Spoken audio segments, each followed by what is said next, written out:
네, 오늘의 핵심 뉴스들 하나하나 분석해 보도록 하겠습니다. 김 박사의 오늘의 키워드 글로벌 이코노미 연구소장 김대호 박사님 나와 계십니다.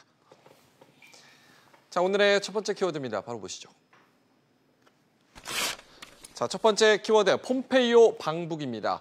오늘 폼페이오 장관이 방북하는데요. 이게 사실상 문재인 대통령이 미국과 북한을 다시 협상 테이블에 앉힌 겁니다. 여기서의 결과가 앞으로 있을 북미 회담, 김정은 위원장의 답방, 빅딜 영향을 크게 미치기 때문에 그만큼 중요성이 많이 부각이 되고 있습니다. 예, 어제 미국 국무부가 폼페이오 방북에 관한 특별 기자회견을 했습니다. 그동안에 북한과 미국의 이 실무적인 접촉을 폼페이오 국무장관이 해오지 않았습니까?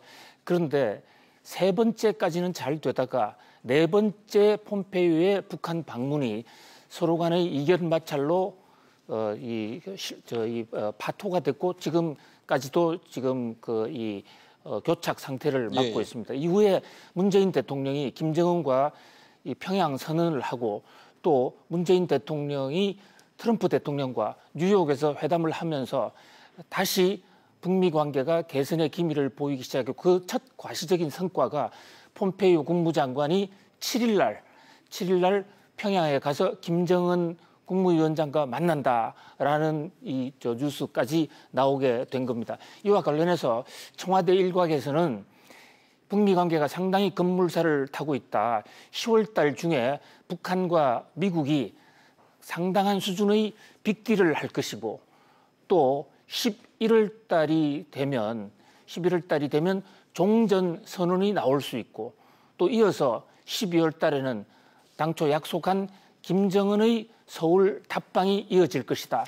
아무튼 북미 관계가 상당히 급물살을 타고 있는 그런 형국입니다. 특히 이 폼페이오 장관은 이번에 이 북한만 가는 것이 아니라 일본, 한국, 중국 인근 국가를 연쇄 방문을 하게 됩니다. 특히 중국까지 방문하는 것은 폼페이오 장관이 북한 방문해서 사실상 처음인데요. 그만큼 중국과의 관계는 무역 전쟁도 걸려 있지만 북한과의 종전 선언과 비핵화 문제를 실질적으로 타결해내기 위해서는 중국의 역할이 그만큼 크다는 것을 충분히 인지하고 있고 또 중국과도 의견 조율을 한다. 이런 점에서 비핵화 시계가 상당히 빠른 속도로 움직일 것으로 보입니다. 특히 미국에서는 트럼프 대통령이 이것을 11월 두 번째 화요일 날 있는 중간 선거에서 적극 활용할 그런 대세이기 때문에 11월 중순 이전에 한반도의 시계가 상당히 빨라질 수 있지 않겠느냐 그런 전망이 많이 나오고 있어요. 다만 또 워싱턴 일각에서는 중간 선거가 끝나고 나면 트럼프 대통령의 마음이 어떻게 바뀔지 모른다. 그래서 북미 간의 관계를 아직까지는 낙관하기는 이르다 하는 이런 설들이 서로 엇갈리고 있는 상황입니다. 아무튼 7일의 폼페이오 북한 방문, 김정은과의 회담이 매우 주목되는 그런 상황입니다. 7일이면 오늘부터 이제 3일 정도 남았는데 효과적인 협상이 이루어져서 비핵화가 좀 한 단계 진전이 됐으면 하는 바람입니다. 두 번째 키워드입니다. 보시죠. 자, 두 번째 키워드는 신용등급의 경제학입니다. 국제신용평가사 스탠더드 앤 푸어스, 줄여서 S&P라고 하는데 한반도 긴장이 완화되는 추세를 좀 긍정적으로 평가를 하면서 우리나라 신용등급을 AA, AA로 유지를 했습니다.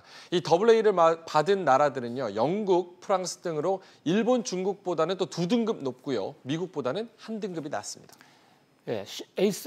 S&P라는 이 신용평가 기구에서 한국의 국가 신용 등급을 AA라고 이렇게 발표했습니다. AA는 기존의 박근혜 대통령 당시의 우리 신용 등급 AA와 똑같은 수준입니다.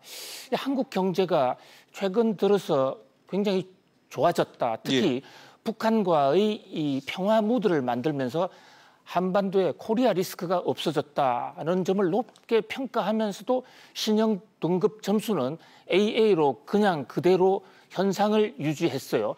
현재 지금 세계적으로 신용평가하는 기구가 크게 세 개로 나누어 볼 수 있습니다.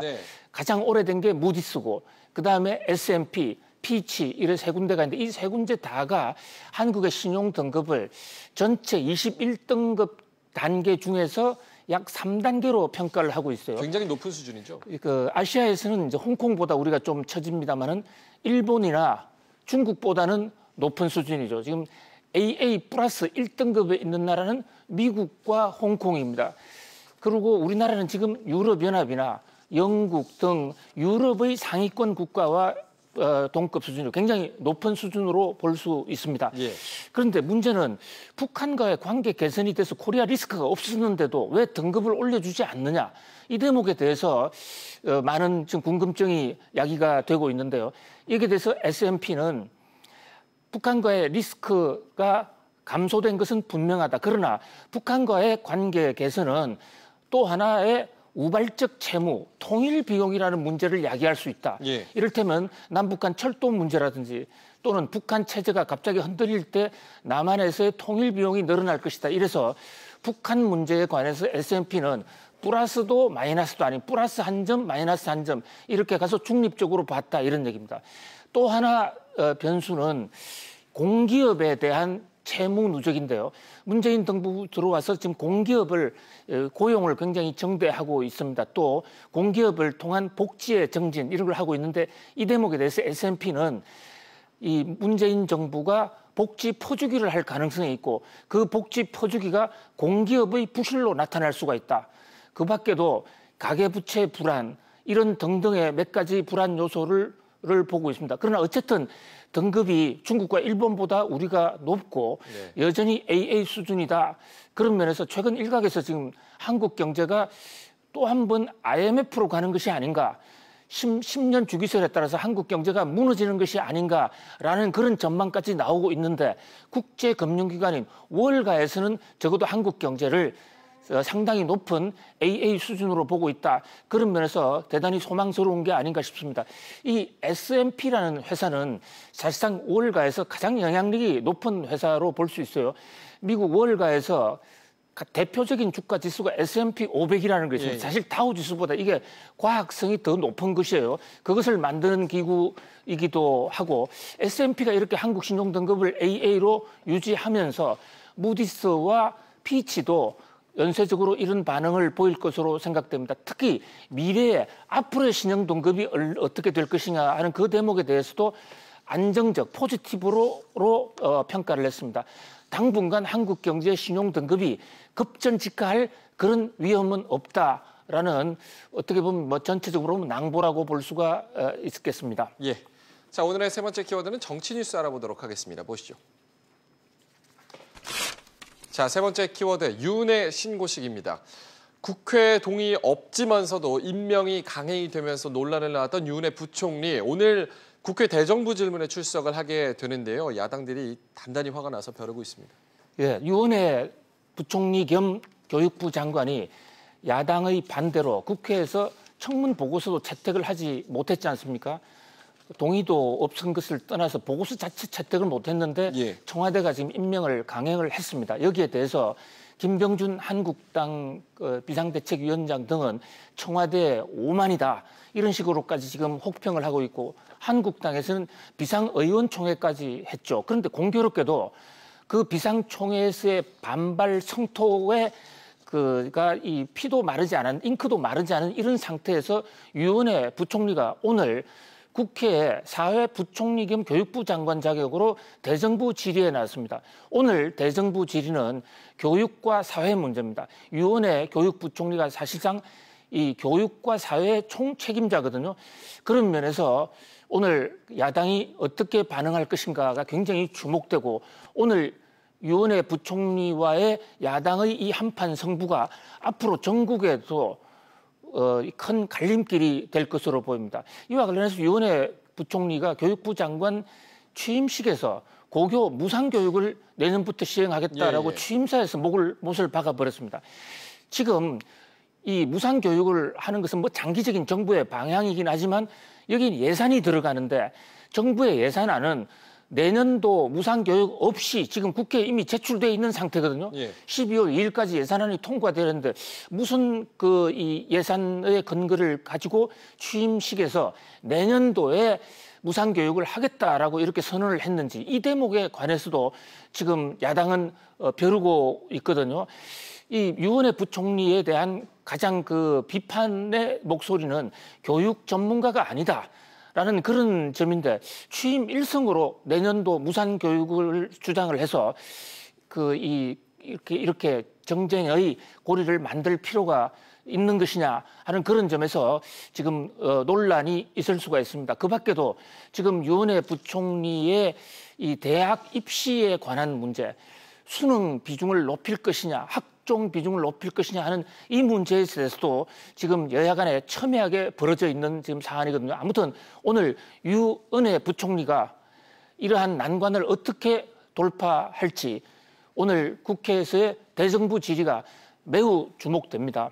예, 대정부 질문 오늘 교육 분야입니다. 오늘 유은혜 부총리가 신고식을 치를 것으로 하이라이트가 될 것으로 보고 있습니다. 네 번째 키워드입니다. 보시죠. 자, 네 번째 키워드 가짜 뉴스의 전쟁입니다. 요즘 유튜브 가보면요, 가짜 뉴스가 넘쳐납니다. 뭐 김정은 위원장이 대화 조건으로 국민연금의 10%를 달라 그랬다, 이런 허무맹랑한 이야기도 많은데요. 여야가 이 가짜 뉴스 근절을 두고 충돌을 하고 있습니다. 예, 이낙연 총리가 국회에서 가짜 뉴스 대책을 특별한 대책을 강구하겠다라고 선언을 했습니다. 거기에다가 민주당이 박광원 최고위원을 중심으로 가짜 뉴스 대책반을 구성을 했죠. 그뿐만 아니라 민주당은 가짜 뉴스를 발본색원하고 처벌을 할 별도의 법규까지 만들겠다라고 선언을 했습니다. 그런데 이에 대해서 한국당을 비롯한 야당에서는 언론 탄압이 아니냐, 그래서 굉장히 지금 또 정가에 또 하나의 지금 뜨거운 감자가 되고 있거든요. 사실 가짜 뉴스를 막아야 된다라는 것은 이것은 아마 국민적인 공감대가 충분할 것으로 봅니다. 뉴스가 잘못된 뉴스가 나오게 되면 그것이 여론이 호도되고 그런 면에서 민주주의가 퇴보할 수 있다. 퇴보를 떠나서 국정을 파탄으로 몰고 갈 수 있다는 점에서 가짜 뉴스는 민주주의의 공적이라고 하지 않을 수가 없습니다. 예. 그러나 또 하나 이 민주주의의 가장 큰 가치가 언론의 자유입니다. 미국 같은 경우에는 이 언론의 자유를 수정헌법 1조에서 규정해 놓고 있고 그 어떤 가치보다도 이 언론의 자유를 더 높이 치고 있거든요. 사실 가짜뉴스 논쟁은 미국에서 먼저 나왔습니다. 트럼프 대통령이 페이크 뉴스라고 그러면서 가짜뉴스 공격을 하면서 그랬죠. 지금 전 세계적으로 이슈가 되고 있거든요. 그러나 정작 미국은 트럼프 대통령의 그 강력한 가짜뉴스, 페이크 뉴스 공격에도 불구하고 일체의 이 법적 제재는 하지 않고 있습니다. 따로 법을 만들어서 가짜뉴스를 제재하지 않고 있다는 거죠. 이것은 수정헌법 1조의 위반이기도 하기 때문이죠. 사실 가짜뉴스가 나도는 이유는 여러 가지가 있을 것입니다. 정부가 정보를 제대로 공개하지 않는다든지 뉴스가 제대로 흐르지 않을 경우에 가짜뉴스가 난다는 그런 측면에서 가짜뉴스가 나는 문제 삼아서 유튜브를 때려잡겠다라는 것은 상당히 전근대적인 발상일 수가 있는 것입니다. 지금 현행법상으로도 가짜뉴스가 나오면 가짜뉴스를 내려달라 또는 가짜뉴스를 규제해달라고 조처할 수가 있는 것입니다. 또 정부는 각 정부 부처에 가짜뉴스 해명 자료 또 정부 김의겸 대변인부터 시작해서 청와대나 국무총리실이 지금 적극적으로 대처를 하고 있거든요. 그런 면에서 정부가 앞장서서 가짜뉴스 규제법을 만든다. 이것은 한국의 언론 자유를 이 속도를 둔화시킬 수 있고 또 후퇴시킬 수 있다. 그런 점에서 우려되는 측면도 있어요. 물론 가짜뉴스는 퇴치해야 됩니다. 그러나 이것을 뉴스를 시장에서 퇴치할 수 있는 그런 어떤 보다 더 선진적인 방식, 그래서 가짜뉴스를 만들면 그 가짜뉴스가 살아남지 못하게 하는 언론의 환경을 만든다든지 거기에 대해서 그 언론계 자율 정화 기능을 높인다든지 이런 것이 훨씬 더 중요한 시점일 수도 있지 않느냐. 아무튼 가짜뉴스를 둘러싼 논쟁이 또 하나의 사회적 이슈로 등장하고 있습니다. 예, 이낙연 총리가 가짜뉴스와의 전면전을 선포하자 여당은 후속 입법에 속도를 내겠다 이렇게 밝혔고 또 야당 쪽은 보수의 재갈 물리기다 이렇게 얘기가 나오고 있습니다. 자, 오늘의 마지막 키워드입니다. 보시죠. 자, 오늘의 마지막 키워드 퇴직 공무원의 꿈입니다. 퇴직 공무원, 평생 죽을 때까지 연금이 나오는 뜻 또 어떤 꿈이 있을까요? 바로 대기업에 재취업하는 겁니다. 그중 가장 많이 가는 기업은 삼성인 것으로 나타났습니다. 예, 우리 공무원들 지금 평생 연금을 탄다라고 말씀하시지 않았습니까? 국민들도 평생 연금을 타는 것은 마찬가지예요. 그런데 국민연금과 공무원 연금의 평균 급여액 차이가 무려 6배입니다. 어마어마한 금액을 타고 있는 거죠. 그런데도 퇴직 공무원들이 이 퇴직 이후에 재취업의 꿈을 강렬하게 꾸고 있는 데다가 더더군다나 대한민국 1위 기업인 삼성에 가장 많이 들어갔다라는 이제 그런 그 조사 결과가 나왔습니다. 바로 이런 대목 때문에 삼성이 정경유착의 의혹을 받는 것이 아닌가. 특히 경찰청 출신을 무려 63명이나 뽑았는데 이것이 삼성전자 서비스로 주로 들어갔어요.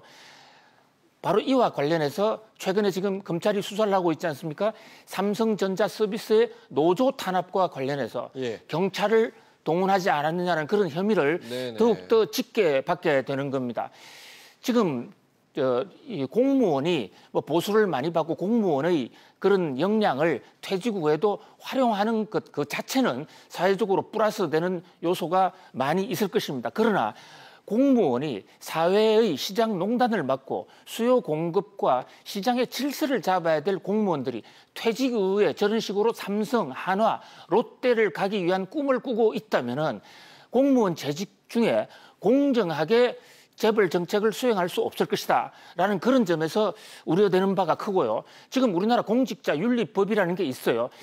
자기가 관련돼 있는 그 업무과 기업하고 상충이 되면 5년, 3년 이렇게 취업을 하지 못하게 돼 있는데 예외 규정이 있습니다.